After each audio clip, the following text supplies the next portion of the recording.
அனைவருக்கும் அன்பான இனிய வணக்கம். வாழ்க வையகம், வாழ்க வளமுடன், குரு வாழ்க, குருவே துணை. இன்றைய நம்முடைய வகுப்பில் நாம் பார்க்க இருக்கக்கூடிய பாடப்பகுதி நாடக இலக்கியம். இந்த நாடக இலக்கியம் என்கிற தலைப்பிற்குள்ளாக நவீனத்துவ நாடக பிரதிகள், இந்த நவீனத்துவ நாடக பிரதிகள் என்கிற தலைப்பின் கீழே இந்திரா பார்த்தசாரதி, ஜெயந்தன் இவர்களுடைய நாடக பங்களிப்பு பற்றிய செய்திகளை நாம் நினைவு கூற வேண்டியிருக்கு. இவர்களை பற்றி நாம ஏற்கனவே பார்த்திருக்கோம். அந்த தரவுகளை கொஞ்சம் எடுத்து பாருங்க, பார்க்கலாம். இந்திரா பார்த்தசாரதி, ஜெயந்தன், அந்த எழுதிய தரவுகளை உங்க கண் முன்னாடி எடுத்து வச்சுக்கோங்க.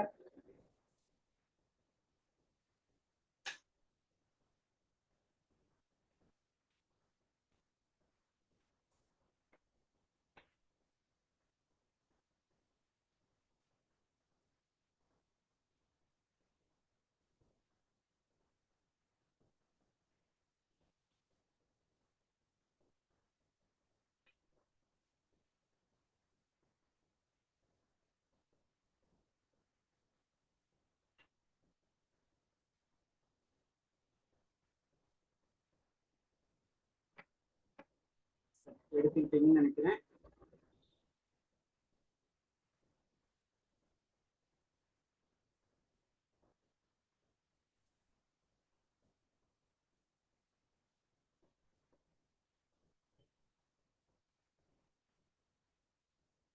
இந்திரா பார்த்தசாரதி பற்றிலாம் நம்ம ஏற்கனவே பார்த்திருக்கோம், படிச்சிருக்கோம். என்றாலும் நாடக நோக்கிலான செய்திகளை இந்த இடத்துல நாம நினைவு கூற வேண்டியிருக்கு.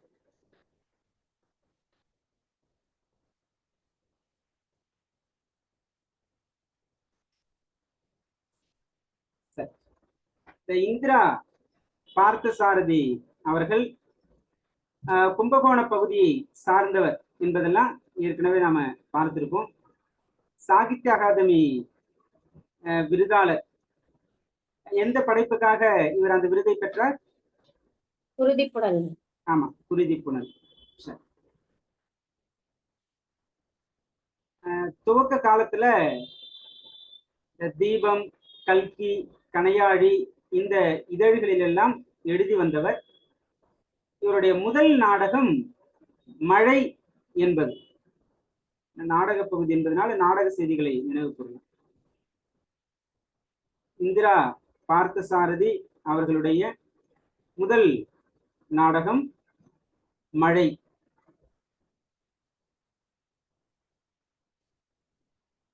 அதுக்கு பிறகு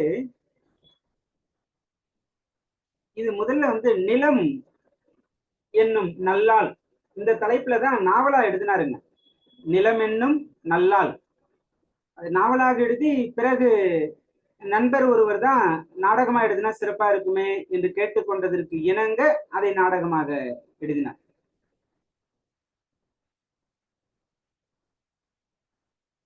இவருடைய நாடகம் பட்டியல் ஏற்கனவே எழுதியிருக்கீங்க, இருந்தாலும் ஒரு முறை அந்த பட்டியலை, நாடகத்தை மட்டும் நாம பார்க்கலாம்.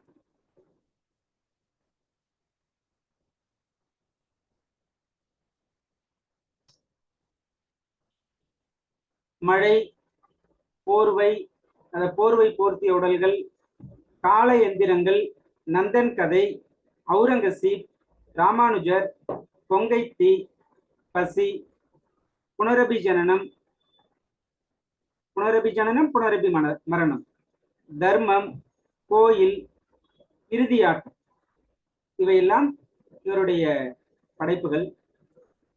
இந்த படைப்புகள்ல இந்த நந்தன் கதை, ராமானுஜர், அவுரங்கசீப் இவையெல்லாம் புகழ்பெற்ற நாடகங்கள்.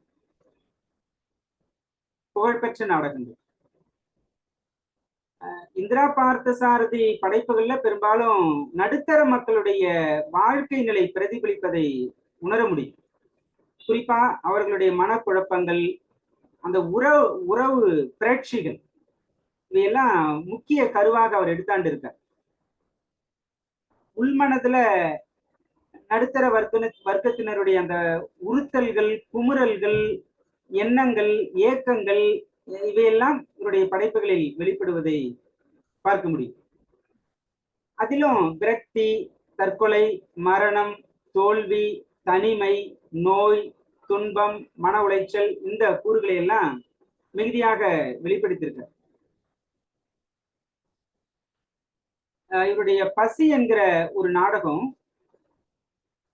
அந்த பசி என்கிற நாடகத்துல தற்கொலை, இந்த மழை என்கிற நாடகத்துல அந்த பொருந்தாத காதல் இவை பற்றியெல்லாம் வெளிப்படுத்தியிருக்கார்.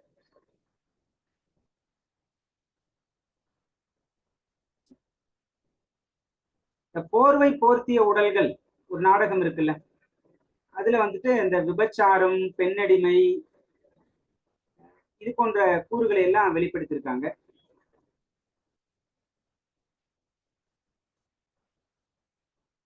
சரி, ஆக நவீனத்துவ நாடக வகையில இந்திரா பார்த்தசாரதி அவர்களை பார்த்தோம். கடந்த தற்கால அவர் கால மக்களுடைய வாழ்க்கை சூழலை மையப்படுத்தி நாடகங்களை படைத்த ஒரு நபர். இதற்கு முன்பு நாம பார்த்தவங்கெல்லாம் அதற்கு முந்தைய கால வாழ்க்கை சூழலையெல்லாம் பெரும்பாலும் இந்த புராணங்கள், இதிகாசங்கள், பழைய வரலாறுகள் அவற்றை மையப்படுத்தி பலரும் நாடகங்களை எழுதியிருந்த ஒரு சூழல்ல சமகால மக்களினுடைய கருத்துக்களை ஒரு நாடகமாக்கிய ஒரு படைப்பாளரா இந்திரா பார்த்தசாரதி அவர்களை நாம் பார்க்கிறோம்.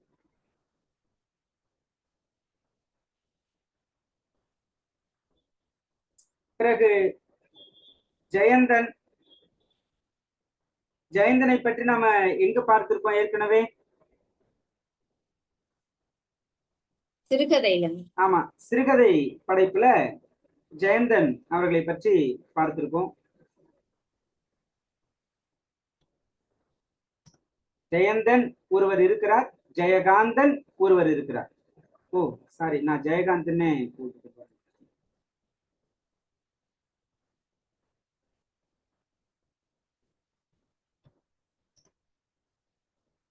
ஜெயந்தன் நல்ல நாடக எழுத்தாளர். 1970-80 காலங்கள்ல ஓரளவுக்கு பிரபலமான ஒரு படைப்பாளி.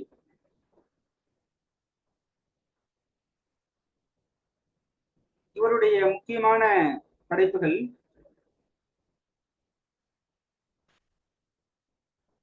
துப்பாக்கி நாயகர்,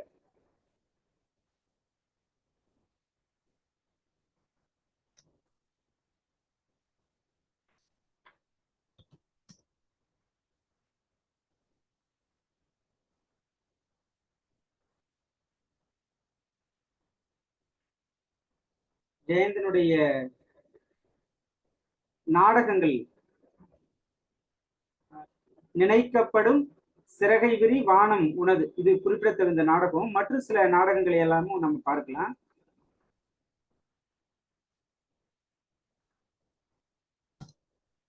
நினைக்கப்படும், சிறகை விரி, வானம் உனது. இவர் நடத்திய ஒரு சிற்றிதழ் கோடு கோடு என்கிற சிற்றிதழை நடத்தியிருக்கிறார். ஜெயந்தனுடைய நாடக படைப்பு என்பது பற்றி பார்க்கும்போது இவர் சே ராமானுஜம் நடத்திய அந்த நாடக பயிற்சி பட்டறையெல்லாம் கலந்துகிட்டு இருக்கார். சே ராமானுஜம் அவர் நடத்திய நாடக பயிற்சி பட்டறையில் இவர் கலந்து கொண்டிருக்கிறார் ஜெயந்தன் அவர்கள். பிறகு கணையாழி என்கிற ஒரு இதழ், அதுல நினைக்கப்படும் என்கிற ஒரு தலைப்புல விமர்சனங்கள் வெளியாகும். அதுல இவருடைய விமர்சனங்களும் வெளியிடப்பட்டிருக்கின்றன.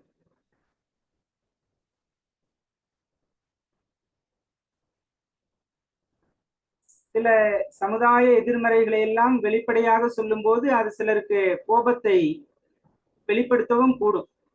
அப்படிப்பட்ட கோபத்தை வெளிப்படுத்தக்கூடிய படைப்பாகவும் இவருடைய படைப்பு இருந்திருக்கு. இந்த சிறகை விரி வானம் உனது இந்த நாடகம் அகில இந்திய வானொலியின் பரிசினை பெற்றது. இவருடைய அனைத்து நாடகங்களும் ஜெயந்தன் நாடகங்கள் என்கிற பெயரில் வெளிவந்திருக்கு. ஜெயந்தன் நாடகங்கள்.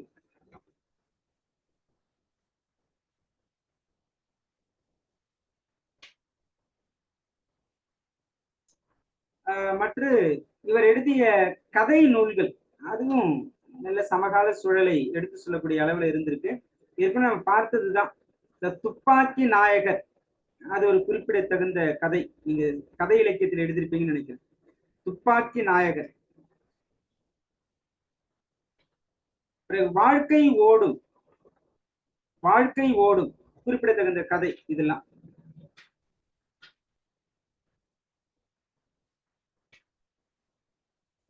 ஒரு ஆசை. ஒரு ஆசை.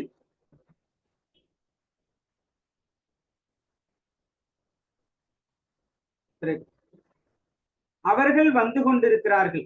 இதுவும் ஒரு குறிப்பிடத்தகுந்த படைப்பு. அவர்கள் வந்து கொண்டிருக்கிறார்கள். இவருடைய கதைகளுடைய முழு தொகுப்பும் நிராயுதபாணியின் ஆயுதங்கள் என்ற பெயர்ல வெளியிடப்பட்டிருக்குங்க. இதை நாம குறிச்சுக்கலாம். நிராயுதபாணியின் ஆயுதங்கள் என்கிற தலைப்பில் தன்னுடைய கதைகள், யாருடைய கதைகள் வெளிவந்திருக்கிறது என்றால் ஜெயந்தன் அவர்களுடைய கதைகள். பிறகு இவருடைய குறிப்பிடத்தகுந்த சிறுகதை மனச்சாய்வு. மனச்சாய்வு.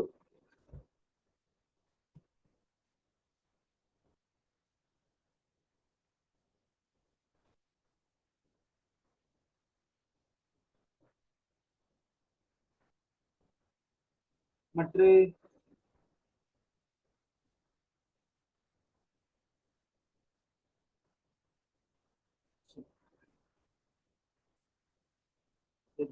ஜெயந்தன் அவருடைய அந்த சமூகம் குறித்த உள்ளார்ந்த கோபம் படைப்புகளில் வெளிப்படுத்தியிருக்காரு. அதெல்லாம் நியாயமான கோபங்களையே அவர் வெளிப்படுத்தியிருக்கார். ஆனாலும் அது சிலருக்கு கோபத்தையும் ஏற்படுத்தியிருக்கு.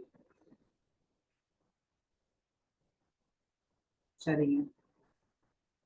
ஆக இருவருடைய வாழ்க்கை வரலாறுகளை எல்லாம் மீண்டும் எடுத்து அதை சற்று பார்த்துக்கோங்க. நாம நவீன நாடக இயக்கங்கள் குறித்த செய்திக்குள்ளாக போகலாம். நவீன நாடக இயக்கங்கள்.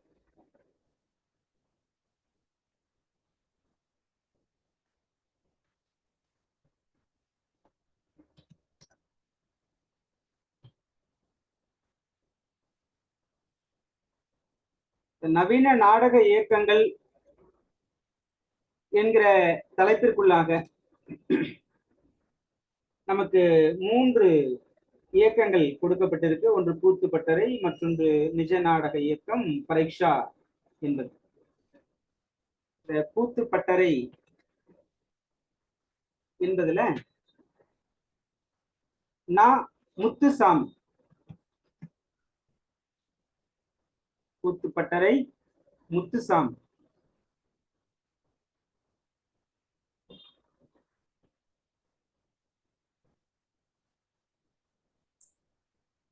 கூத்துப்பட்டறை முத்துசாமி அவர்கள்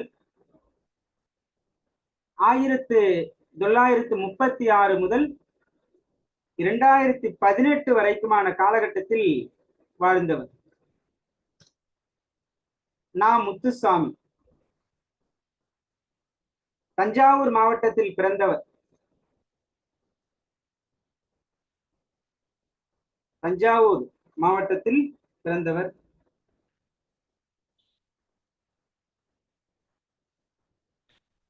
தெருக்கூத்தை தமிழ் கலையோட முக்கியமான அடையாளமாக ஆக்கியவர்கள்ல இவரும் ஒருவர். முத்துசாமி தெருக்கூத்தை தமிழ் கலையின் முக்கிய அடையாளமாக ஆக்கியவர்களுள் ஒருவர் இவர். இவருடைய கூத்துப்பட்டறை என்கிற ஒரு நாடக அமைப்பு, கூத்துப்பட்டறை நாடக அமைப்பை துவங்கியவர் இவர்தான்.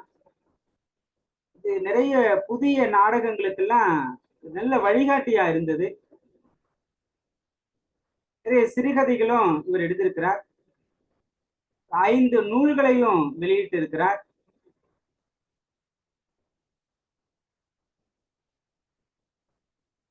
இவருடைய சேவையை பாராட்டி இந்திய அரசு பத்மஸ்ரீ விருதை வழங்கி கௌரவித்திருக்கு. அப்படினாலே இவர் எந்த அளவுக்கு பணி செய்திருக்கிறார் என்பது நமக்கு புலப்படும். இவருடைய படைப்புகளை எல்லாமே நாம பார்க்கலாம்.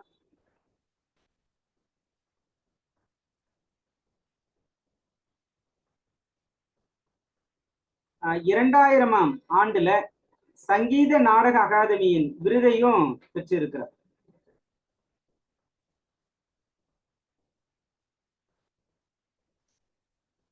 சங்கீத நாடக அகாதமியின் விருதை பெற்றிருக்கிறார்.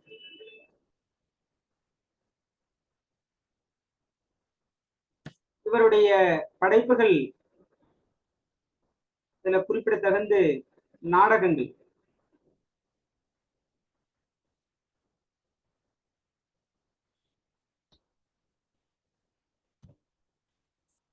காலம் காலமாக, அப்பாவும் பிள்ளையும், நாற்காலிக்காரர், சுவரொட்டிகள், படுகளம், உந்திச்சுடி, கட்டியக்காரன், நற்சுணையப்பன். நற்சுணையப்பன் இவையெல்லாம் கூத்துப்பட்டறைனா முத்துசாமி அவருடைய நாடகங்கள்.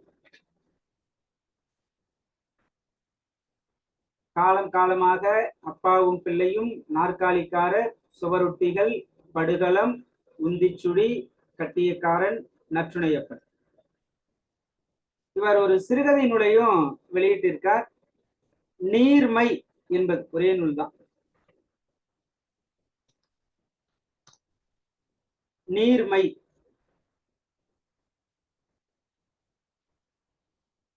ஒரு கட்டுரை நூலும் எழுதியிருக்காருங்க. அதுவும் தெருக்கூத்துக்களை பற்றிய கட்டுரைகள் தான்.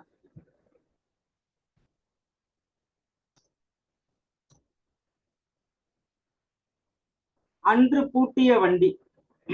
அன்று பூட்டிய வண்டி. இப்ப நான் முத்துசாமினா இவருடைய படைப்புகள் இவ்வளவுதான். நீர்மை என்கிற சிறுகதை தொகுப்பு, அன்று பூட்டிய வண்டி என்கிற ஒரு கட்டுரை தொகுப்பு, மற்றபடி ஒரு 8 நாடக நூல்கள். 8 நாடக நூல்கள். இவரை பற்றிய உங்களுக்கு தெரிந்த தகவல்களை நீங்க பதிவு செய்யலாம். நவீன நாடகத்தின் தந்தைன்னு சொல்லப்படுது. நவீன நாடகத்தின் தந்தை. தந்தை. அதுல இப்ப குரூப் 4ல 2 கேள்வி இவரை பத்தி வந்ததுங்க. தெருக்கூத்தை தமிழ் கலையின் முக்கிய அடையாளமாக உருவாக்கியவர். அப்புறம் நாடக கலையை மீட்டெடுப்பதே தமது குறிக்கோள் என்றவர். பாருங்க.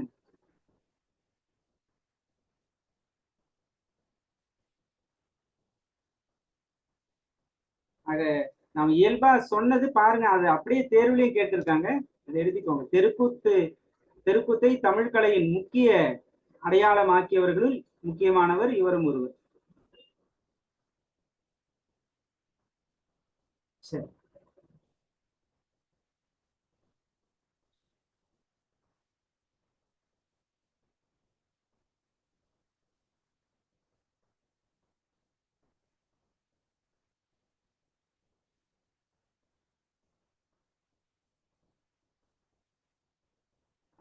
இவருடைய இந்த காலம் காலமாக இந்த நாடக நூலை தமிழின் முதல் நவீன நாடகம் என்று சொல்லுவாங்க. பக்கத்துல எழுதி வச்சுக்கோங்க. தமிழின் முதல் நவீன நாடகம்.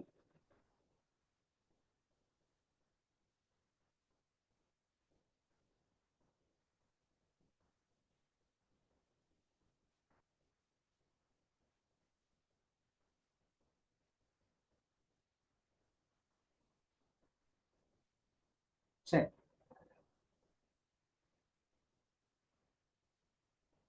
இவர் கூடுதலா மற்றொரு செய்தி, இந்த கூத்துப்பட்டறை என்பது தமிழ் நாட்டுப்புற நாடக குழு. கூத்துப்பட்டறை என்பது தமிழ் நாட்டுப்புற நாடக குழு.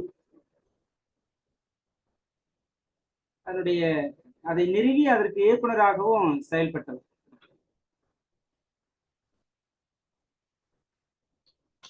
சரி, அடுத்து இருக்கக்கூடிய நபர் நிஜ நாடக இயக்கம் மு. ராமசாமி.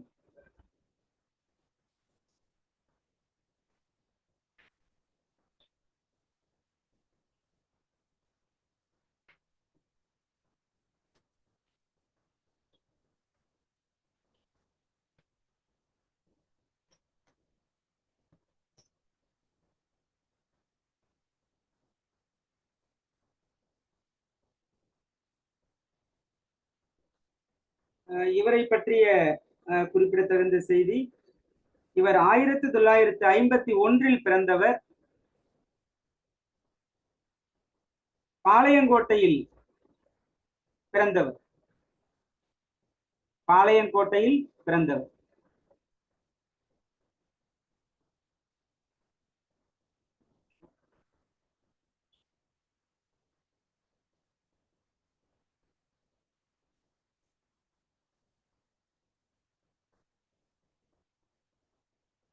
நாடக பேராசிரியர்.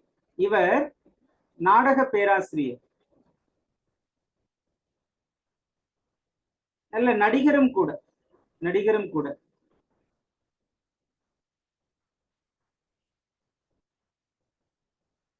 இவருடைய முனைவர் பட்ட ஆய்வு தலைப்பே நேர்கூத்து பற்றி தான் அவருடைய ஆய்வு. தோற்பாவை, நேர்கூத்து இது தொடர்பாகத்தான் ஆய்வு செய்து முனைவர் பட்டம் பெற்றார். இவர் பணியாற்றிய பல்கலைக்கழகங்கள் மதுரை பல்கலைக்கழகம், தஞ்சை தமிழ் பல்கலைக்கழகம். மு. ராமசாமி அவர்கள் மதுரை பல்கலைக்கழகத்திலும் தஞ்சை தமிழ் பல்கலைக்கழகத்திலும் பேராசிரியராக பணிபுரிந்தவர்.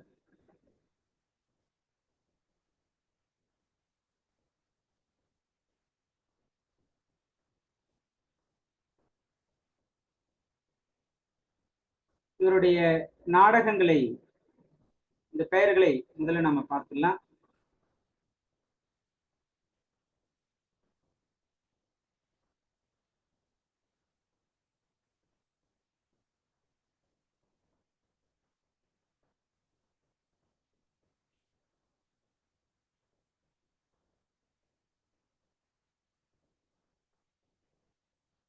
இவருடைய நாடகங்கள்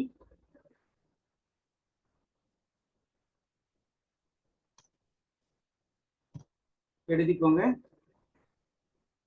பாதல் சர்க்காரின் ஸ்பார்டகஸ் நாடகம், குஜராத் கலவரத்தை விமர்சிக்கும் கட்டுண்ட பிரம்மோதியஸ், பிறகு பெர்டோஸ் பாரக்கட்டின் கலீலியோ கலீலி, நந்தன் கதை, தோழர்கள், கலகக்காரர் தோழர் பெரியார், துர்கிர அவலம். இவர் தோற்றுவித்த இயக்கம் நிஜ நாடக இயக்கம்.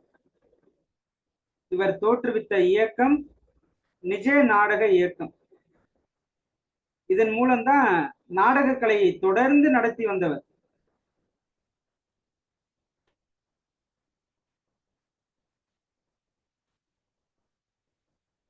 இவர் தமிழ் பல்கலைக்கழகத்துல பேராசிரியராக பணியாற்றிய ஒரு காலத்துல கூத்துக்களரி கூத்துக்களரி என்கிற ஒரு திட்டத்தை உருவாக்கினார். கூத்துக்களரி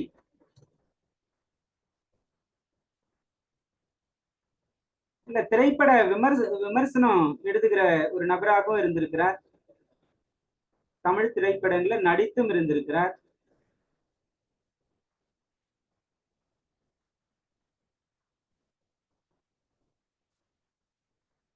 சரி, மற்ற இவரை பற்றிய கூடுதல் தகவல்கள் இருந்தா நீங்க பதிவு செய்யலாம். மு ராமசாமி.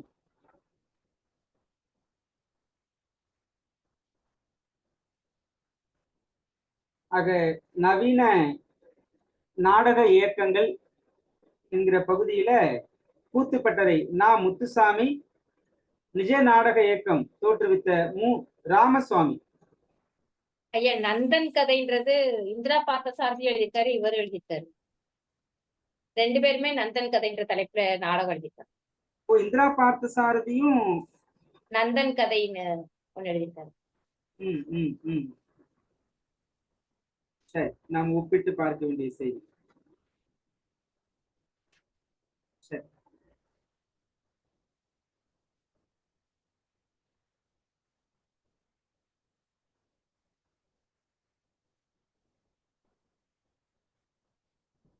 நம்ம அடுத்த பகுதிக்குள்ள போகலாம்.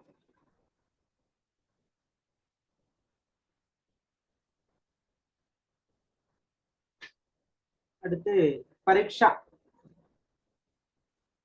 ஞானி அவர்கள்.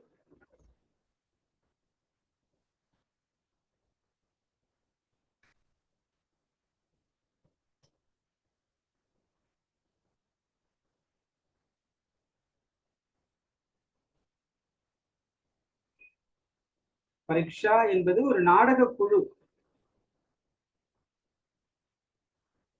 அந்த நாடக குழுவை தோற்றுவித்தவர் தான் ஞானி அவர்கள். இவரை ஞானி சங்கரன் என்றும் குறிப்பிடுவாங்க. ஞானி சங்கரன்.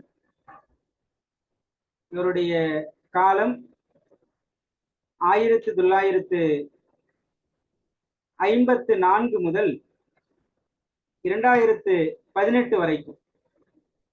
2018 வரைக்கும். இவர் பிறந்தது செங்கல்பட்டு. இவருடைய இயற்பெயர் வே சங்கரன் என்பது. இயற்பெயர் வே சங்கரன்.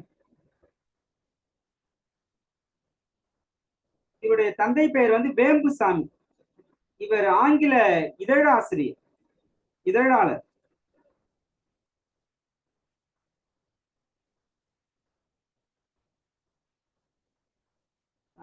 பரீட்சா என்கிற நாடக குழுவை சற்றேறக்குறைய 30 ஆண்டுகளாக நடத்தி வந்தவர் ஞானி சங்கரன் அவர்கள்.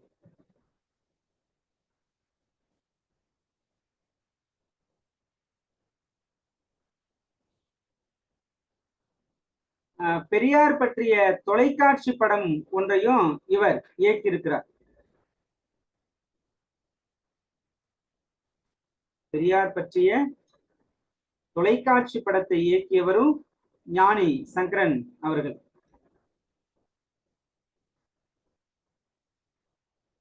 அரசியலிலும் இவருக்கு ஈடுபாடு. அதனால 2014 சட்டமன்ற தேர்தலில் எளிய மக்கள் கட்சின்னு ஒரு கட்சி, இந்த தமிழ்நாட்டுல கட்சிகளின் எண்ணிக்கை ஏராளம். அதுல எளிய மக்கள் கட்சி சார்பா ஆலந்தூர் சட்டமன்ற இடைத்தேர்தலில் போட்டியிட்டாரு. ஆனாலும் பெரிய அளவுக்கு பிரகாசிக்கல. பிறகு கட்சியில இருந்து விலகிட்டார்.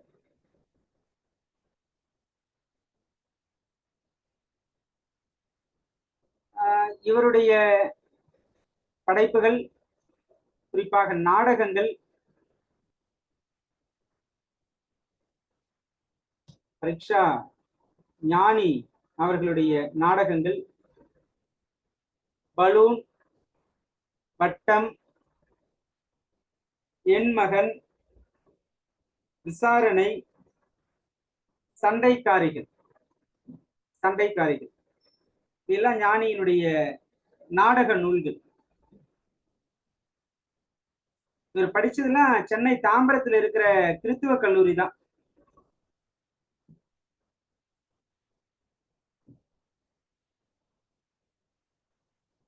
இவர் நடத்திய ஒரு இதழும் நடத்தியிருக்கிறார், கையெழுத்து இதழ். அதற்கு பெயர் வம்பன் என்பது. கல்லூரியில் படிக்கும் காலத்தில் ஞானி சங்கரன் அவர்கள் நடத்திய கையெழுத்து இதழ் வம்பன். ஏன்னா இந்த MCC தாம்பரம் கிறித்துவ கல்லூரியில தமிழ் பேரவை அதனுடைய செயலாளரா இவர் இருந்தார். அந்த காலகட்டத்துல 1971 அந்த தேர்தல்ல இந்த காமராஜ், ராஜாஜி இவர்கள்லாம் ஒரு கூட்டணியா இருந்தாங்க. அவர்களை எதிர்த்து இந்திரா காந்தி மற்றும் கருணாநிதியினுடைய அணிக்கு ஆதரவா செங்கற்பட்டு மாவட்டம் முழுமையும் பிரச்சாரம் மேற்கொண்டவர் இவர். என்னங்க காமராஜ், இந்திரா காந்தி தனித்தனியானா அது ஒரு குறிப்பிட்ட நேரம் மட்டும் அந்த நிலை இருந்துச்சு, அதுக்கப்புறம் மாறிடுச்சு. சரி,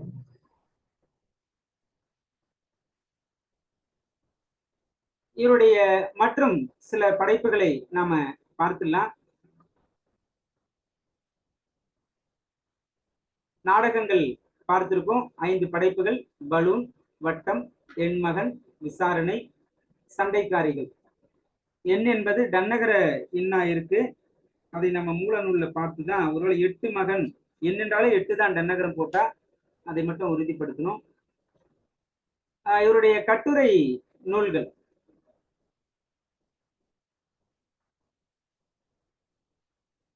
இவருடைய கட்டுரை படைப்புகளையும் எழுதிக்கலாம்.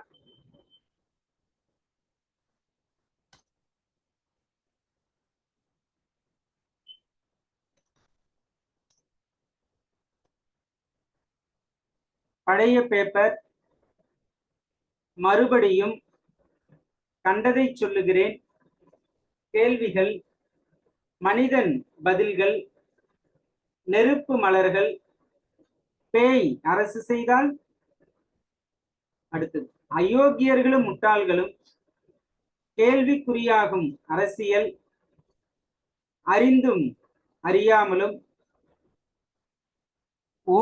பக்கங்கள். இது 6 தொகுதிகளா இருக்கு. என் வாழ்க்கை என் கையில், ஆப்பிள் தேசம், ஆப்பிள் தேசம். இவையெல்லாம் இவருடைய கட்டுரை தொகுப்புகள். இவர் ஒரு புதினத்தையும் எழுதியிருக்காருங்க, ஒரே ஒரு புதினம், தவிப்பு என்பது. தவிப்பு என்பது ஞானி சங்கரன் அவர்கள் எழுதிய புதினம் தவிப்பு. ஒரு திரைப்படத்திற்கு கதையும் எழுதியிருக்கிறார், திரைக்கதை எழுதியிருக்கிறார். ஐயா என்கிற படம் பெரியார் அவர்களின் வாழ்க்கை பற்றியது.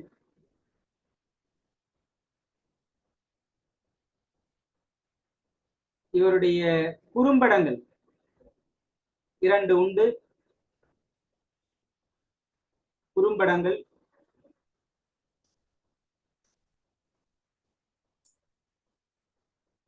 இந்த குறும்படங்கள் தான் ஏற்கனவே நாம் பார்த்த ஐயா 1.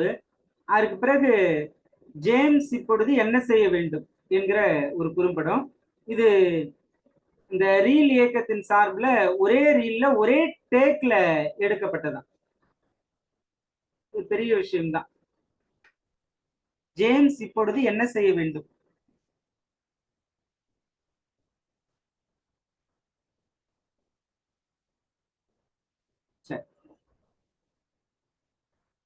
இவருடைய சபா நாடகம் நாட்டார் கலைகளும் நவீன நாடக உருவாக்கம். நாட்டார் கலைகளும் நவீன நாடக உருவாக்கமும் என்பது இவருடைய ஒரு படைப்பு. சரி, ஆக நவீன நாடக இயக்கங்கள் என்கிற பகுதியில 3 பேர்: நா. முத்துசாமி, மு. ராமசாமி, ஞானி சங்கரன் அவர்கள். கூத்துப்பற்றையை தோற்றுவித்தவர் முத்துசாமி, நா. முத்துசாமி. நிஜ நாடக இயக்கத்தை தோற்றுவித்தவர் மு. ராமசுவாமி. பரீட்சா என்கிற அமைப்பை தோற்றுவித்தவர் ஞானி சங்கரன் அவர்கள். பரீட்சா நாடக குழு தோற்றுவித்தவர். இவரை பற்றிய கூடுதல் செய்திகள்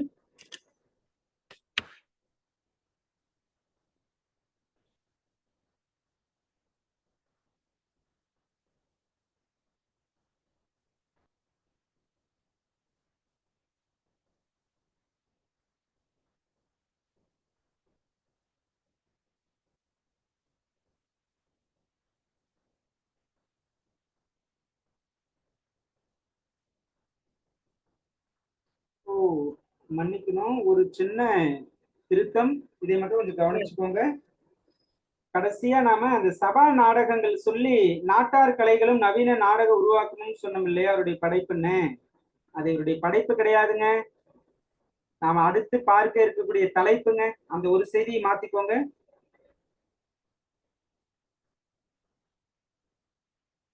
சபா நாடகங்கள் என்கிற தலைப்பிற்குள்ளாக இந்த நவீன நாடகங்களை உருவாக்கிய நபர்கள் சிலரை, மேலும் சிலரை பார்க்க இருக்கும். அதில் முதலாவது நபர் தான் சே ராமானுஜம் அவர்கள்.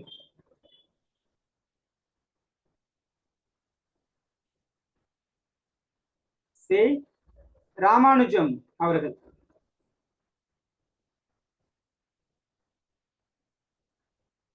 சே ராமானுஜம்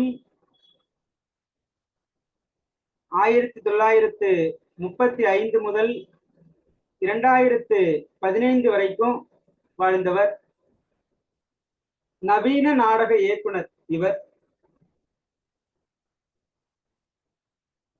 நல்ல பேராசிரியரும் கூட. தஞ்சை தமிழ் பல்கலைக்கழகத்துல பேராசிரியராக பணியாற்றி ஓய்வு பெற்றவர். தமிழகம், கேரளம் இந்த பகுதிகளில் குழந்தை நாடகங்களை அரங்கேற்றிய முன்னோடி இவர். தமிழகத்திலும் கேரளத்திலும் குழந்தை நாடகங்களை அரங்கேற்றிய முன்னோடி சே ராமானுஜம் அவர்கள்.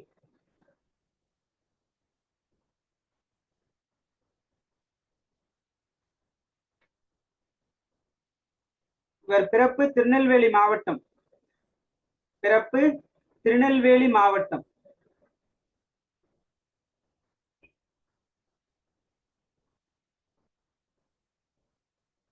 இவருடைய சிறப்பு தமிழ் நாடகத்தின் பீஷ்மர் என்று அழைக்கப்படுபவர்.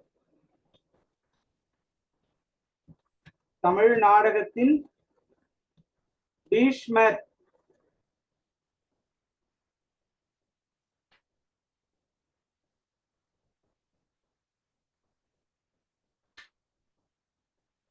சரி,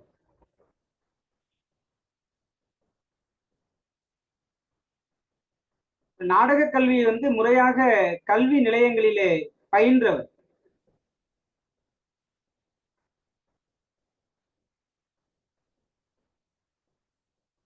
நாடக களரி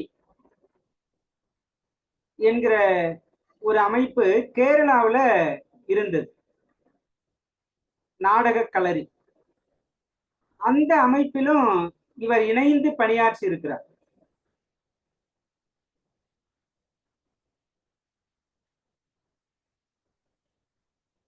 பிறகு இவருடைய குறிப்பிடத்தகுந்த செய்திகள்,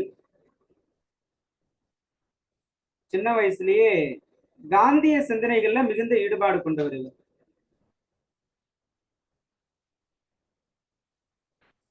காந்திய சிந்தனையில் ஈடுபாடு கொண்டவர்.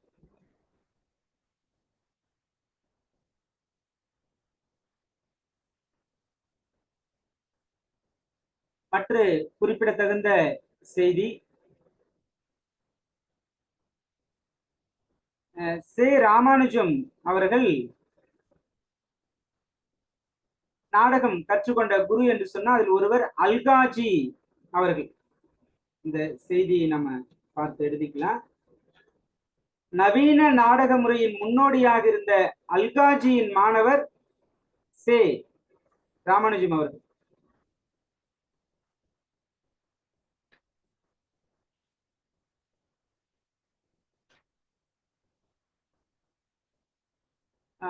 எம் கோவிந்தன் ஒருத்தர் இருந்தாருங்க.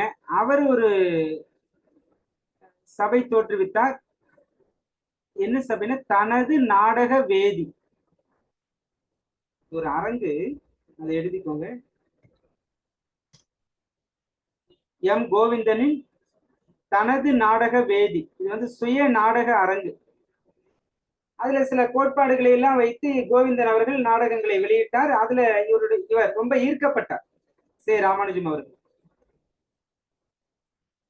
அதனால என்ன இவருக்கு தோன்றியதுன்னா, அயல்நாட்டு நாடக பாணியை பின்பற்றாம காலங்காலமாக இருந்து வருகிற நம்முடைய பாணியை, நடையை பின்பற்றி படைப்புகளை வெளிப்படுத்தியவர்.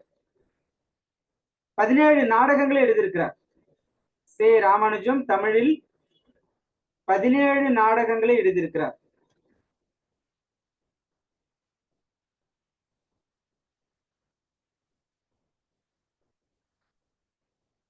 இவர் தமிழ் மரபு ரீதியிலான நாடகத்தை எழுதணும் என்கிற எண்ணத்தில் இருந்தாலும்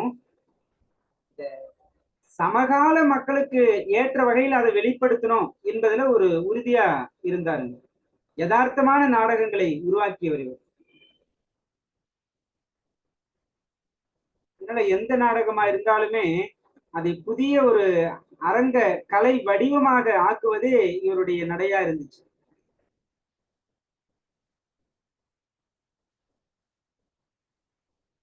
இவர் மறு உருவாக்கம் செய்த நாடகத்துல மிக மிக முக்கியமான நாடகம் வைசிக புராண நாடகம். வைசிக புராண நாடகம் குறிச்சுக்கோங்க. இதுல இருந்து வினா எடுக்கவும் வாய்ப்பு இருக்கு. வைசிக புராண நாடகத்தை மீட்டெடுத்து மறு உருவாக்கம் செய்து வெளியிட்டவர்.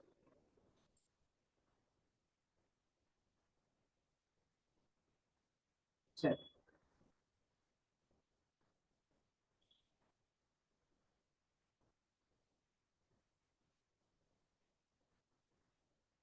இவருடைய படைப்புகளை நாம பார்க்கலாம்.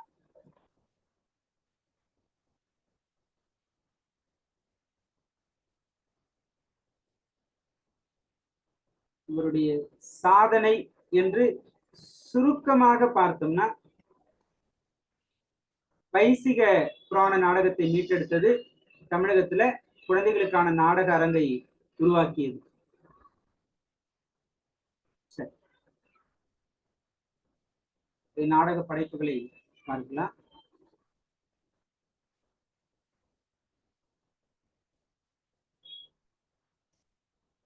சே ராமானுஜம் அவர்களின் நாடகங்கள் புறஞ்சேரி, பிணம் தின்னும் சாத்திரங்கள், சுமை, முகப்போலிகள், சஞ்சயன் காட்சி தருகிறான், அறவை இயந்திரங்கள், அக்னி குஞ்சு, கேகையன் மடந்தை, வெறியாட்டம், செம்பவளக்காளி, மௌனக்குரம், பிச்சைக்காரனும் இறந்த நாயும், ஷாஜகான், அட்சய பாத்திரம், கடமை அழைக்கிறது, தருமிக்கு கல்யாணம், பெத்தன்னசாமியின் தாலாட்டு, இவையெல்லாம் சே ராமானுஜம் அவர்களின் தமிழ் நாடகத்தின் பீஷ்மர் என்று அழைக்கப்படுகிற சே ராமானுஜம் அவர்களின் நாடகங்கள், எழுதிய நாடகங்கள். இவர் இயக்கிய நாடகங்கள் ரொம்ப அதிகம், நிறைய நாடகங்களை இயக்கி இருக்கிறார்.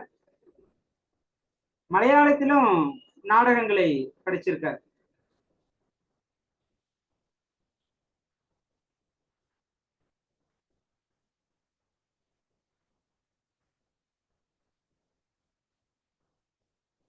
இவருடைய பிற படைப்புகள்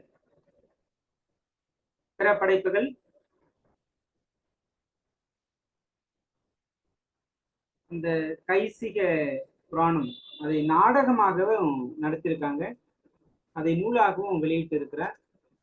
திருக்குறுங்குடி நம்பிராயர் திருக்கோயில் கைசிக நாடகம். பிறகு குதிரை முட்டை,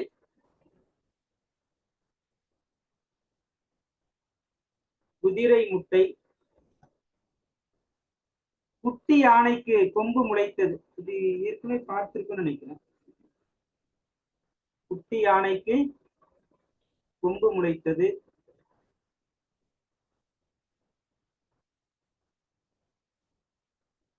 வெறியாட்டம், நாடக படைப்பாக்கம், மௌனப்புறம், உடல் குரல் ஒருங்கிணைப்பு.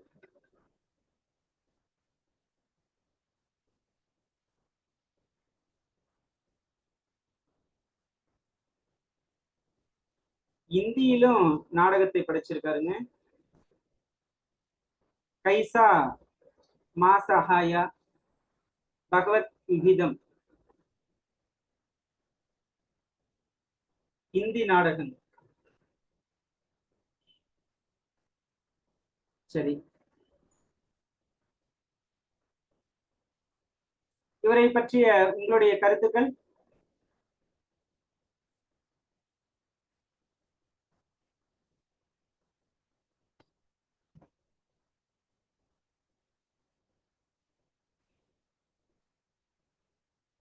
அடுத்த நாடக கலைஞர் இரா ராசு அவர்கள்.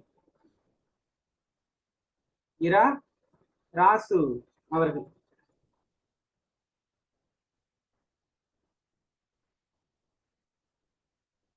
இவரை பெருமாள் ராசு என்றும் குறிப்பிடுவாங்க.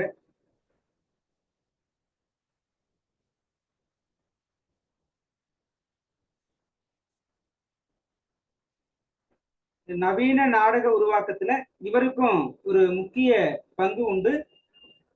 இவர் தஞ்சாவூர் தமிழ் பல்கலைக்கழகத்தினுடைய நாடகவியல் துறையில தான் முனைவர் பட்டத்தை பெற்றார் 2000.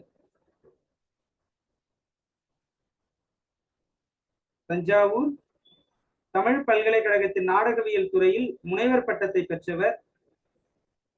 பாண்டிச்சேரியில பேராசிரியராக பணியாற்றியவர். பாண்டிச்சேரியில் பேராசிரியராக பணியாற்றியவர்.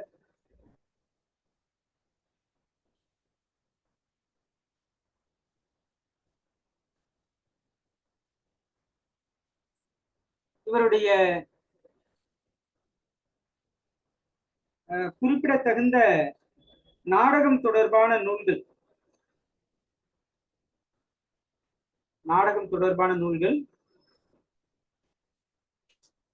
நாடக தொழில் நுணுக்கம்,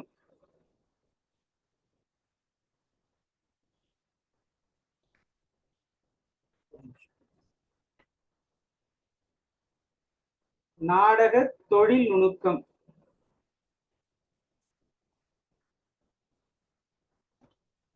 காட்சி அமைப்பு, ஒரே நூல் தான். நாடக தொழில் நுணுக்கம், காட்சி அமைப்பு. அடுத்த நூல் அம்மன் வழிபாட்டு சடங்குகளில் நாடக கூறுகள்.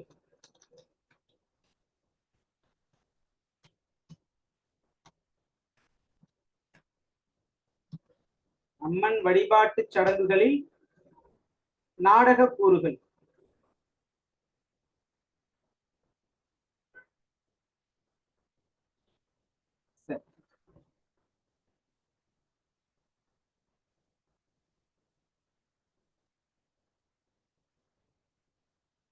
இவரை பற்றிய உங்களுடைய கருத்துக்கள் இருந்தாலும் நீங்க பதிவு செய்யலாம்.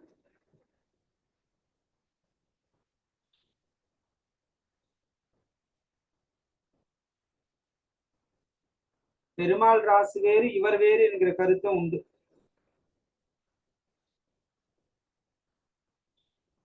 சரிங்க, நம்ம அடுத்த படைப்பாளர் K.A. குணசேகரன் அவர்கள். K.A. குணசேகர்.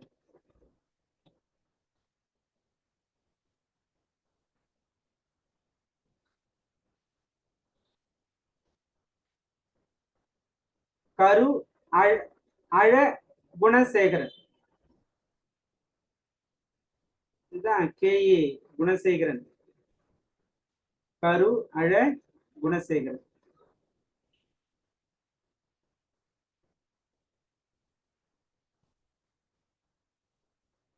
1955 முதல் 2016 வரைக்கும் வாழ்ந்தவர். திரைப்பட கலைஞர்.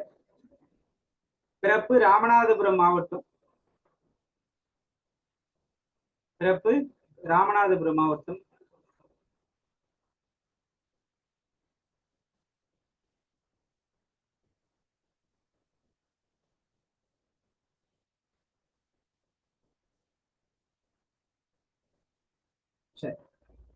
இந்த புதுச்சேரியில சங்கரதாஸ் சுவாமிகளின் நிகழ்த்துக்கலை பள்ளி இருக்கு, அதான் நாடகத்துறை. அந்த துறைக்கு தலைவராக பணியாற்றியவர் இவர், கரு அழ குணசேகரன் அவர்கள்.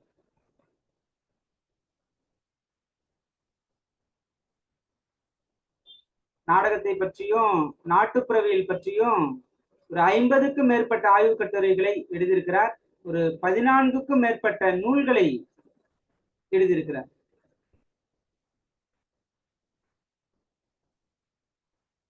வடமொழியில இருக்கிற இந்த அரங்கம் தியேட்டர், அதற்கு மாற்றா தலித் அரங்கவியல் என்கிற கோட்பாட்டை உருவாக்கியவர் இவர்தான். குறிப்பிடத்தகுந்த செய்தி. சமஸ்கிருத அரங்கவியலுக்கு மாற்றாக தலித் அரங்கவியல் என்கிற கோட்பாட்டை உருவாக்கியவர் கே.ஏ. குணசேகரன்.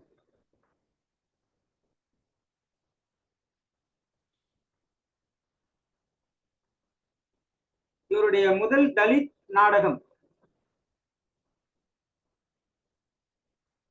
பலியாடுகள். கே.ஏ. குணசேகரன், பலியாடுகள்.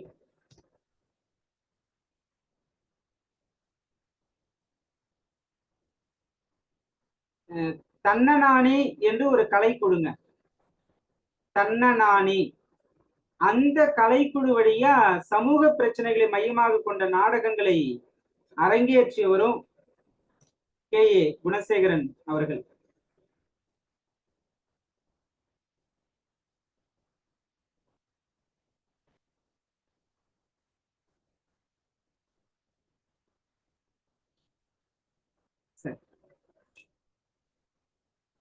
நம்ம ஏற்கனவே சே ராமானுஜம் ஒருத்தர் பார்த்தோம் இல்ல, அவர்கிட்ட நாடக பயிற்சி பெற்றவர் தான் இந்த கே.ஏ. குணசேகரன் அவர்கள்.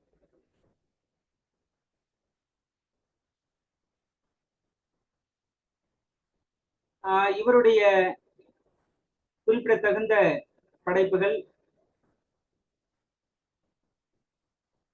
ஒன்றா எடுத்துக்கலாம், நிறையெல்லாம் இல்லை.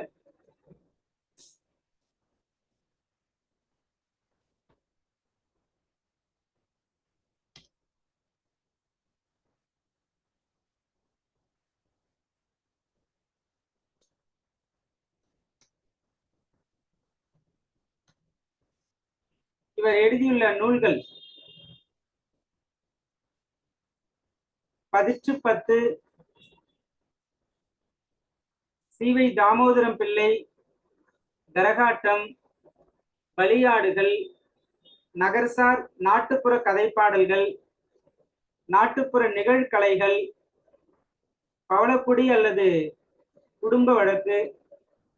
பவளக்குடி மாலை எழுதியவர் பவளக்குடி மாலையா?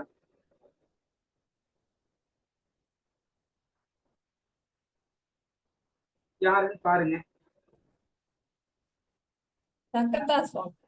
சங்கரதாஸ் சுவாமிகள். தமிழ் நாடக தந்தை என்று சிறப்பிக்கப்படுபவர் பம்மல் சம்பந்தம்.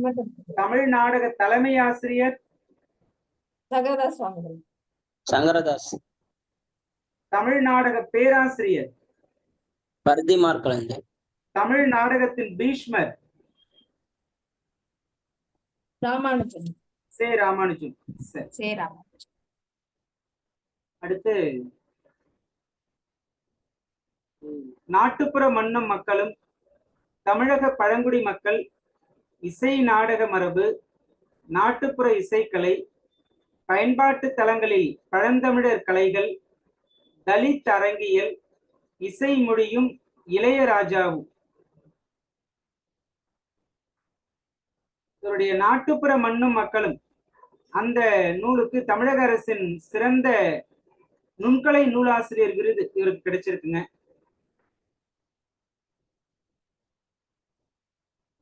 அதனால அந்த நூல் நம்ம குறிப்பிட்டு மனசுல பதிவு வச்சுக்கலாம். நாட்டுப்புற மண்ணும் மக்களும், கே.ஏ. குணசேகரன். பிறகு இந்த கலைமாமணி விருது நம்ம மாநிலத்தில் மட்டுமில்ல பிற மாநிலங்களிலும் கொடுக்குறாங்க. இந்த புதுச்சேரி மாநிலத்தினுடைய கலைமாமணி விருதையும் இவர் பெற்றிருக்கிறார் நாடகத்துறை பங்களிப்புக்காக.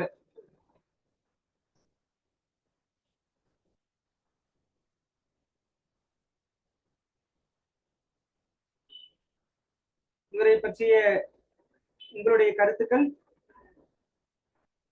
உலக தமிழாராய்ச்சி நிறுவனத்தோட இயக்குனராக இருக்கார். 3 ஆண்டுகள் பணியாற்றி 3 ஆண்டு இருந்திருக்காரு.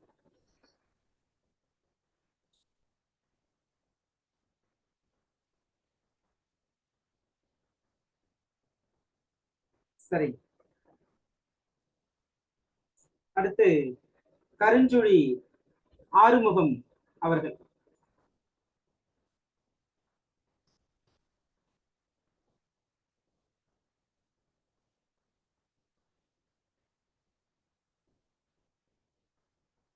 கருஞ்சுழி ஆறுமுகம் அவர்கள்.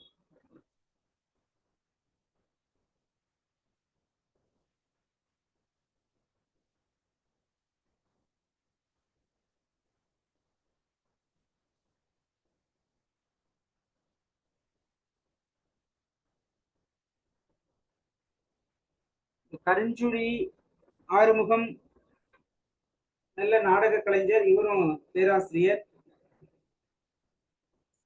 பாண்டிச்சேரி பல்கலைக்கழகத்துல சங்கரதாஸ் சுவாமிகள் நாடக பள்ளி இருக்கு. அதுல பேராசிரியராக பணியாற்றியவர் இவரும் ஒருவர். இவர் நடத்திய நாடகத்துல சிறப்பு பெற்றதுதான் கருஞ்சுடி என்ற நாடகம். அதுவே இவருக்கு பட்ட பெயரா அமைஞ்சது. கருஞ்சுடி ஆறுமுகம் என்று இவர் அழைக்கப்படுகிறார். இவர் உருவாக்கிய நாடக சபை தலைக்கோள் என்பது. தலைக்கோள் என்பது கருஞ்சுடி ஆறுமுகம் உருவாக்கிய நவீன நாடக சபா அமைப்பு தலைக்கோள் என்பது.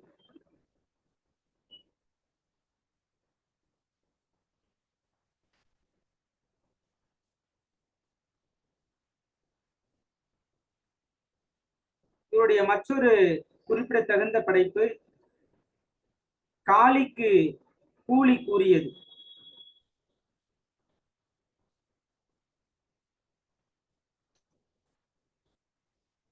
இது பரணி இலக்கியத்துல ஒரு பகுதியா இருக்கும். இந்த தலைப்பை எடுத்து படைப்பை கொடுத்தவர். இவருடைய குறிப்பிடத்தகுந்த மற்றொரு செய்தி என்னன்னா, தமிழ்நாட்டில் மட்டுமில்லாம இந்த தெருக்கூத்து, இந்த நாடக கலையை, தெருக்கூத்து கலையை பிரான்ஸ், ஸ்வீடன், பாரிஸ், லண்டன் இது போன்று பிற நாடுகளிலும் நிகழ்த்தி காட்டிய பெருமைக்குரியவர். பிரான்ஸ், ஸ்வீடன், பாரிஸ், லண்டன் இது போன்ற இடங்களிலும் தெருக்கூத்து கலையை நிகழ்த்தி காட்டியவர். நான் பார்த்து கொண்டிருக்கிற கருஞ்சுடி ஆறுமுகம் அவர்கள். இவருடைய நாடகங்களின் தொகுப்பிற்கும் கருஞ்சுடி என்று பெயர் வைக்கப்பட்டிருக்கு.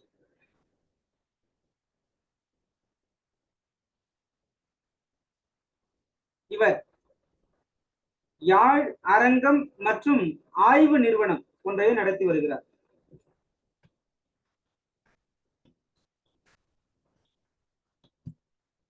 யாழ் அரங்கம் மற்றும் ஆய்வு நிறுவனம் ஒன்றையும் நடத்தி வருகிறார்.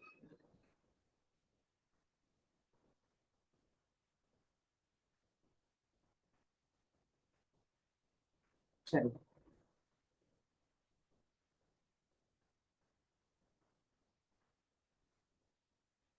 இவரை பற்றிய உங்களுடைய கருத்துக்கள்?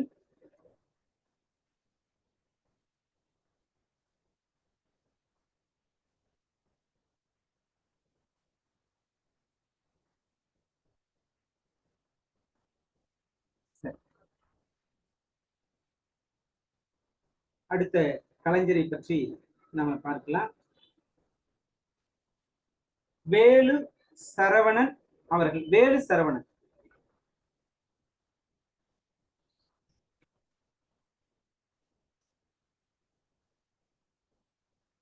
வேலு சரவணன் அவர்கள்.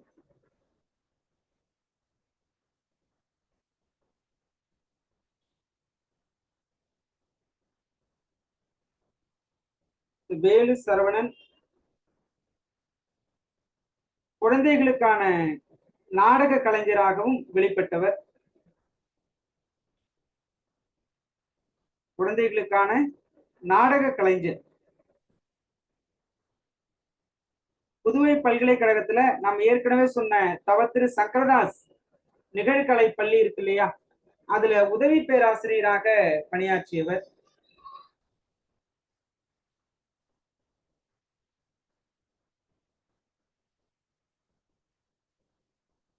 இவருடைய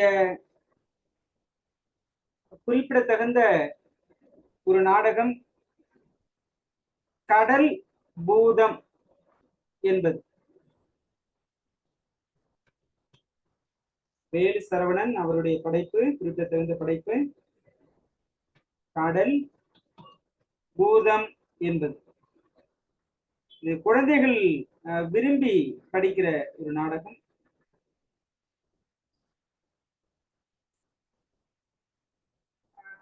இது மட்டும் இல்லைங்க, இன்னும் மேலும் பல நாடகங்கள் இருக்கு, ஒவ்வொன்றை நம்ம பார்த்துக்கலாம். குழந்தைகளுக்கான படைப்பாவே இருக்கு இவையெல்லாம்.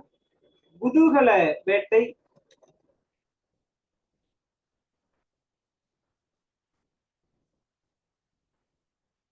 தேவலோக யானை,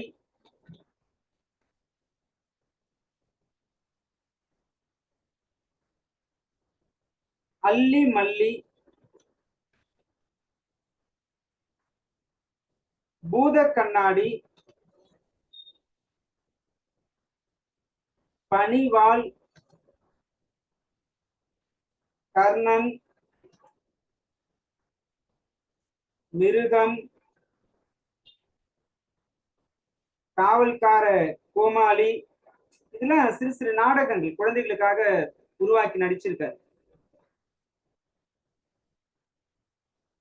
இந்த பொதுவா அந்த அங்கன்வாடி பள்ளிகள், அந்த பள்ளிகள் தொடங்கி, தமிழ்நாட்டு அங்கன்வாடி பள்ளிகள் தொடங்கி ஐரோப்பிய நாடுகள், அமெரிக்கா மற்றும் வளைகுடா நாடுகள், இங்கெல்லாம் போயிட்டு தன்னுடைய நாடகத்தை அரங்கேற்றி இருக்கிறார், வெளிப்படுத்தி இருக்கிறார், குழந்தைகளை மகிழ்வித்திருக்கிறார். அதிலும் இயற்கை பேரிடர் நிகழ்ந்த காலகட்டங்கள்ல அங்கு சென்று இவருடைய படைப்பை வெளிப்படுத்தி குழந்தைகளை எல்லாம் மன ரீதியாக ஆக்கப்பூர்வமான சிந்தனையில் ஈடுபட செய்தது. சுனாமி, புயல் என்று எந்த துயரங்கள் வந்தாலும் அங்கெல்லாம் போயிட்டு மன தளர்ச்சி அடைந்த குழந்தைகளை எல்லாம் தன்னுடைய படைப்பின் வாயிலாக புத்துணர்ச்சியை ஏற்படுத்தியவர்.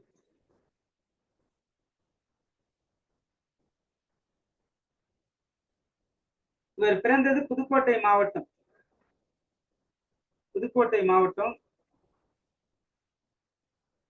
இதுல வெள்ளாட்டு மங்கலம், கம்பர் கோயில், இதெல்லாம் சின்ன சின்ன கிராமங்கள். அங்க மொத்தமே 40 வீடுங்க தான் இருக்குமா. ஒரு கடையோ பள்ளிக்கூடமோ கூட கிடையாதான். அவர் சொல்றாரு அவரை பற்றி, அதை அப்படியே வாசிக்கிறேன் பாருங்க. புதுக்கோட்டை மாவட்டத்தில் இருக்கும் வெள்ளாட்டு மங்கலம் கம்பர் கோவில் என்கிற குக்கிராமம் தான் இவர் பிறந்த ஊர். மொத்தமே 40 வீடுகள் உள்ள ஊரில் கடைகளோ பள்ளிக்கூடமோ கிடையாது. என் தாத்தா மாட்டு தரகர். நான் பள்ளிக்கு சென்றதை விட அதிகம் சென்றது மாட்டு சந்தைகளுக்குத்தான். வகுப்பறையில் இருந்ததை விட ஆடு மாடுகளுடனே அதிகம் இருந்தேன். படிப்பில் அதிகம் நாட்டமில்லை. கோயில்களில் நடக்கும் நாடகங்களை பார்த்துவிட்டு அதே போல நண்பர்கள் முன்னிலையில் நடித்து காட்டுவேன் என்பார். இப்படிப்பட்ட ஒரு மனுஷனை இயற்பியல் பாடத்துல சேர்த்துட்டாங்க. இவருடைய கதையை பார்க்கிற போது என்னுடைய ஊர் கூட ஒரு சிறு கிராமம் தான். செய்யாறு திருநெல்வேலிக்கு இடையில திருவண்ணாமலை மாவட்ட பரியம்பாடி என்கிற ஒரு குறு கிராமம். அங்கே 40 வீடுகள் தான். என்ன சிறப்புன்னா இதுவரைக்கும் ஒரு கடை கூட அந்த ஊர்ல கிடையாது. இன்றைக்கு தேதி வரைக்குமே எங்க ஊர்ல ஒரு சிறு கடை கூட கிடையாது. 1 கிலோமீட்டர் பயணித்தால்தான், நடந்து போனான்னு சொல்ல முடியாது, ஏன்னா வீட்டுக்கு வீடு வண்டி வந்துருச்சு இன்னைக்கு. 1 கிலோமீட்டர் பயணம் செய்தால்தான் அரசு நியாய விலைக்கடை உட்பட பிற கடைகளை எல்லாம் இன்றைக்கும் பார்க்க முடியும். இது ஒரு வகையில் போக்குவரத்திற்கு இடையூறா இருந்தாலும் கூட சுற்றுச்சூழல் என்கிற அளவில் ரொம்ப ஆரோக்கியமான ஒரு ஊரா இன்றைக்கு நான் நினைச்சு பார்க்கிறேன். எந்தவித செயற்கை மாசுகளும் இல்லாத, சுற்றிலும் காடு சார்ந்த பகுதிக்குள் இருக்கக்கூடிய ஒரு சிறு கிராமம் இந்த கிராமம். பேருந்துக்கு கூட 1 கிலோமீட்டர் நடந்துதான் வரணும் இன்றைக்கும். அந்த கிராமத்திலிருந்தும் இணைய வகுப்பு பல வகுப்புகளை நான் எடுத்திருக்கோம், பார்த்திருக்கோம். சரி,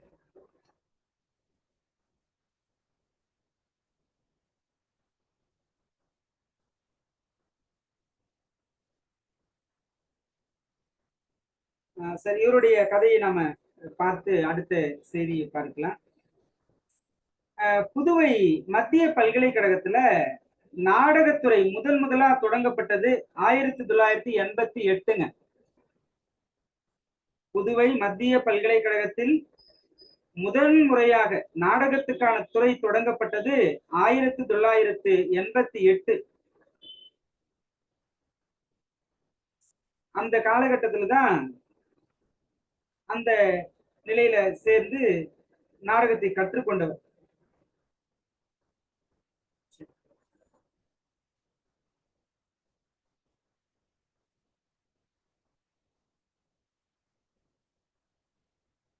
இவர் குதூகல வேட்டை ஏற்கனவே நம்ம கொடுத்துட்டோம்னு நினைக்கிறேன். குதூகல வேட்டை குறிப்பிடத்தகுந்த படைப்பு.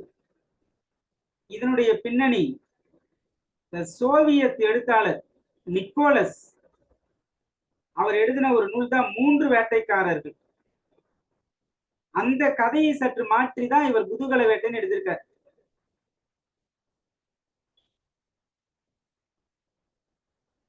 நிக்கோலஸ் நோசவ் எழுதிய 3 வேட்டைக்காரர்கள் கதையை கொஞ்சம் மாற்றிதான் குதூகல வேட்டை என்கிற நாடகத்தை நடத்தியிருக்கிறார்கள்.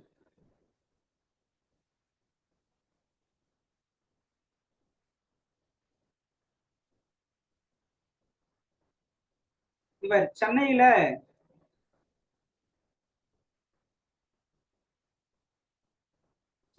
ஒரு அமைப்பை தொடங்கி சென்னையில ஒரு 40 நாட்கள் 40 பள்ளிகளில் நாடகம் நடத்தியிருக்கிறார்.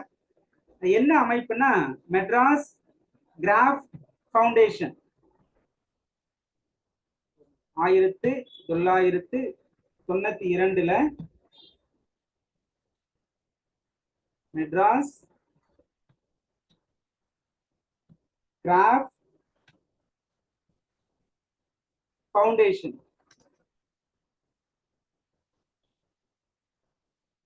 இந்த அமைப்பை நிறுவிதான் சென்னையில் 40 நாட்கள் 40 பள்ளிகளில் நாடகம் நடத்தியிருக்கிறார்.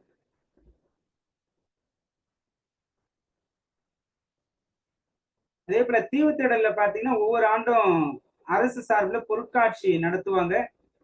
அதில் இவர் பங்கேற்று நாடகத்தை அரங்கேற்றி மக்களை வெகுவாக ஈர்த்தவர்.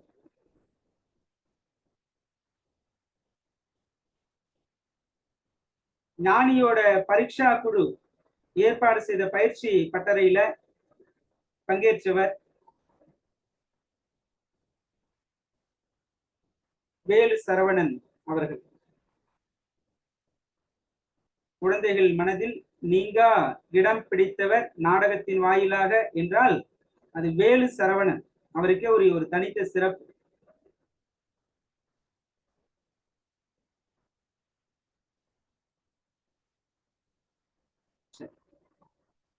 இல்ல குழந்தைகள்லாம் வேலு மாமா என்றேதான் அழைப்பாங்களாம் இவரை.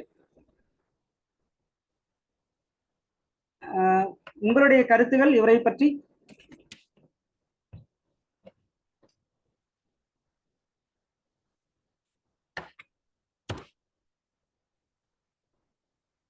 சரி, அடுத்த படைப்பாளரை பார்க்கலாம். முருக பூபதி.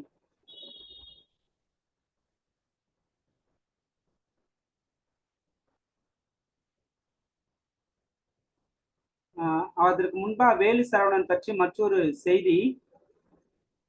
ஆழி என்கிற நாடக குழு அமைத்து அதன் மூலமாகவும் நாடகத்தை வெளிப்படுத்தியவர். ஆழி என்ற நாடக குழு. கோமாளி வேடமிட்டு அவருக்கு நடத்துவார்.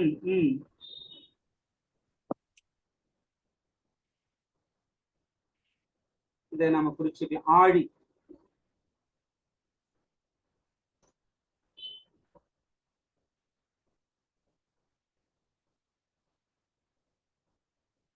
எங்க போனாலும் இவருடைய அந்த கடல் பூதம், குதூகல வேட்டை, இந்த சிறுவர் நாடகங்கள் சற்றேறக்குறைய 2000 முறைக்கு மேல மேடையில நடிக்கப்பட்டிருக்கான். 2000 முறை பாருங்க. கடல் பூதம், குதூகல வேட்டை.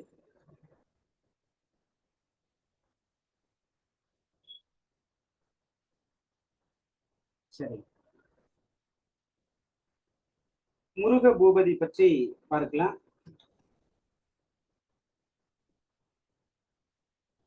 சா முருக பூபதி.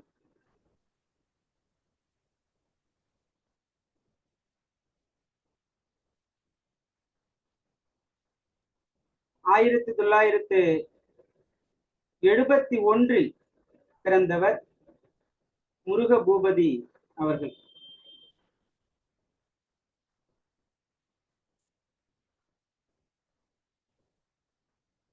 ஆயிரத்தி 1971.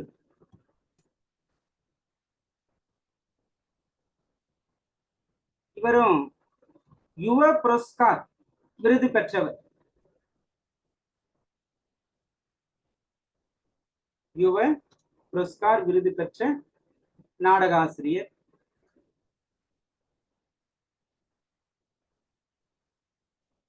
சரி, இவரை பற்றிய செய்திகள். தமிழ்ச்செல்வன் கோணங்கி அவருடைய சகோதரர். ஆமா, சிறுகதை ஆசிரியர் தமிழ்ச்செல்வன், பிறகு நவீன இலக்கிய எழுத்தாளர் கோணாங்கி. இவர் இந்த 2 பேருடைய சகோதரர் தான் முருக பூபதி. இவருடைய தாய் வழி பாட்டனார் மதுரகவி பாஸ்கரதாஸ், அவரும் நல்ல நாடக ஆசிரியர். இவருடைய தந்தை எம்.எஸ். சண்முகம். அவரும் நாவல்கள், சிறுகதைகள், கவிதைகள்லாம் எழுதியிருக்காரு. முருக பூபதி பாண்டிச்சேரி பல்கலைக்கழகத்துல நாடக கலையில் முதுகலை பட்டம் பெற்றவர்.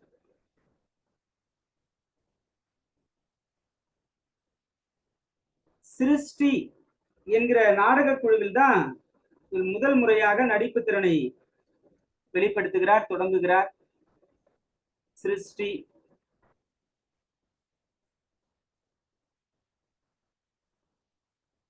தற்போது கோவில்பட்டியில வசித்து வாழ்ந்துகிட்டு இருக்காரு.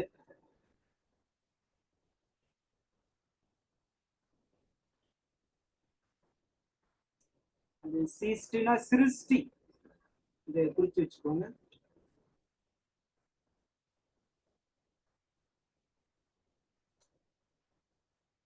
இந்த நாடக குழுவில தான் நடிப்பு திறனை தொடங்குகிறார். இவர் நடித்த நாடக குழு சப்தார் காஸ்மி நாடக குழு.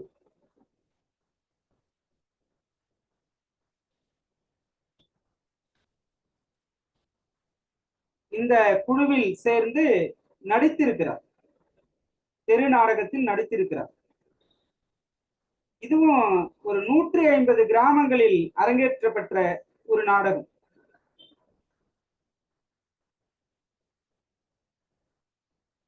இவருடைய முதல் நாடகம் மரண வீட்டின் குறிப்புகள். இவருடைய படைப்புகளை ஒரு வழியா அப்படியே பார்த்துடலாம்.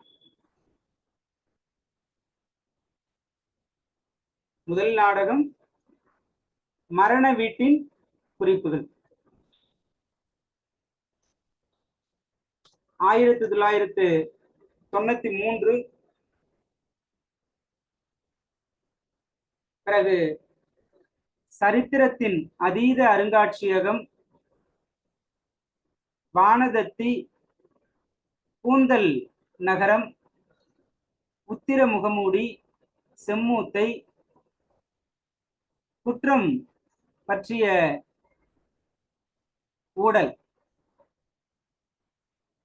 மிருக விதூஷகம், சூர்பனங்கு, குழைமரவாசிகள், மாய கோமாளிகளின் ஜலக்கண்ணடி கண்ணாடி, நீர் நாடோடிகள் இவையெல்லாம் இவருடைய படைப்புகள்.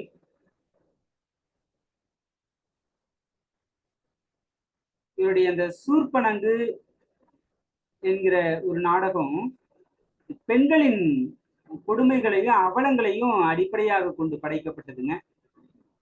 சூர்பனங்கு என்பது இது 2013 சூர்பனங்கு நாடகம் 2011 நம்ம கொடுத்திருக்கோம்.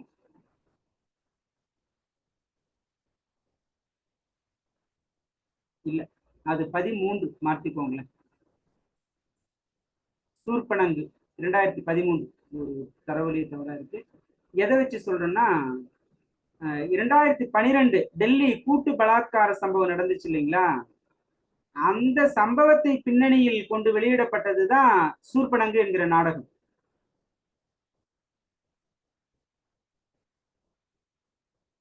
சரி,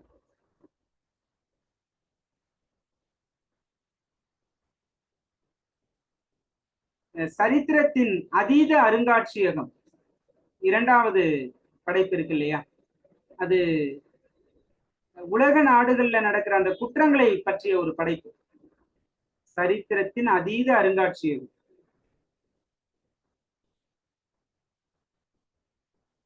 சரி,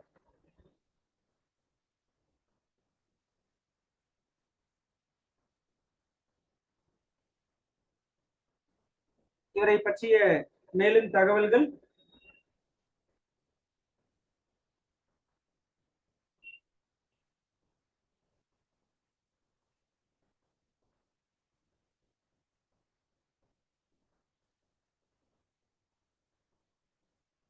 இவர் ஒரு நாடக குழு வச்சிருக்காங்க, மணல் மகுடின்னு சொல்லி.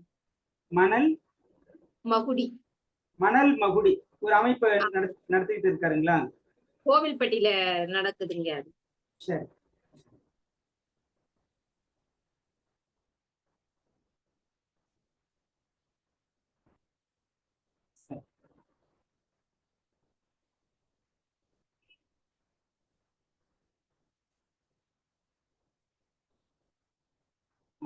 மணல் மகுடி என்பது சா முருகபூபதியால் தொடங்கப்பட்டு வருகிற ஒரு நாடக அமைப்பு.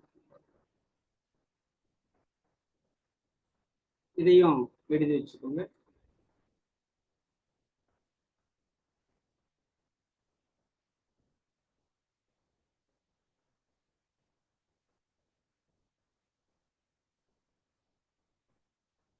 இது தொடங்கப்பட்டது 1999.